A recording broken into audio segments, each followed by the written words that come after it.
Un show à l'américaine. Devant des centaines de journalistes, le géant japonais du jeu vidéo dévoile son dernier bijou technologique, une console portable qui gère la 3 dimensions. Baptisée 3DS, elle sera disponible le 25 mars en Europe, quelques semaines après sa sortie nippone et 2 jours avant son lancement sur le continent américain. La 3D pour les jeux vidéo, c'était déjà possible sur les consoles de salon depuis 2010, mais avec la 3DS, c'est la première fois qu'un appareil mobile permet cette avancée.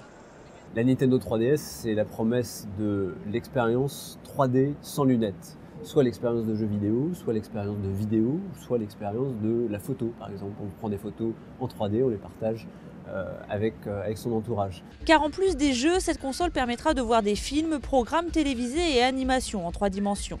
Mais aussi de jouer sur Internet, surfer sur le web et même échanger des informations avec d'autres utilisateurs de la console. C'est l'écran supérieur de la machine qui gère cette technologie.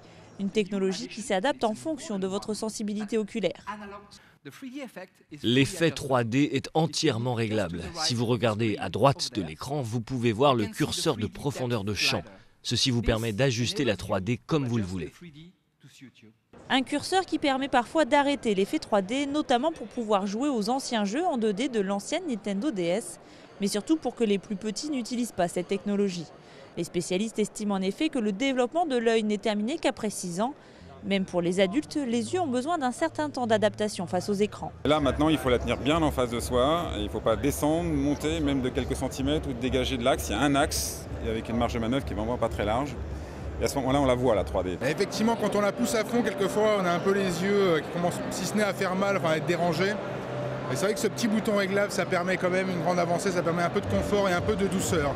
D'ici juin, 25 jeux sont annoncés sur la Nintendo 3DS avec notamment les licences phares comme Mario, Zelda ou Rayman. Proposé à 250 $ aux États-Unis, son prix européen n'a pas encore été dévoilé. Leader sur le marché de la console portable grâce aux 130 millions de DS vendus depuis 6 ans, Nintendo espère bien le rester alors que son principal concurrent Sony s'apprête à sortir sa PSP 2.